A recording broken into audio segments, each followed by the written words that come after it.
अस्सलाम वालेकुम साथियों, कैसे हैं आप? उम्मीद है आप खैरियत से होंगे। साथियों, इस वक्त आप देख रहे होंगे मैं एक इंतहाई पुर रौनक एरिए में खड़ा हूँ और ये जगह जो है ये जिना ब्लॉक के अंदर है और हम जिस प्लॉट को देखने आए हैं उसका नंबर है 420 और ये आप मेरे पीछे उस प्लॉट को देख सकते हैं। ये प्लॉट जो है बिल्कुल लेवल का प्लॉट है और बड़ी अच्छी लोकेशन का प्लॉट है।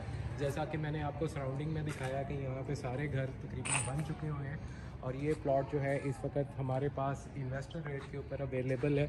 तो इसके अंदर जो है वो तमाम चार्जेस जो हैं वो पे कर दिए गए हैं। पोजेसन के भी चार्जेस पे हैं, यूटिलिटी के भी चार्जेस इसके अंदर पे हैं और ये प्लॉट एक इंतहाई पर रौनक एरिए में जनाब ब्लॉक के अंदर वाक़ है, जो कि मेन बुलेवार्ड से हार्डली 1-2 मिनट की ड्राइव पे ये आ जाता है।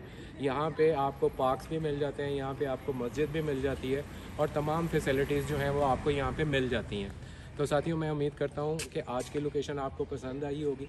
इस प्लॉट के बारे में अगर तो आप बाय करना चाहते हैं तो दिए गए नंबर पर आप हमसे रब्ता कर सकते हैं और हमें आप इस बारे में आप हमसे बात कर सकते हैं। तो हमारे चैनल को सब्सक्राइब कीजिए, बेल आइकॉन के बटन को लाजमी प्रेस कर दीजिए ताकि आप हमारी हर आने वाली नई वीडियो से मुस्तफ़ीद हो सकें।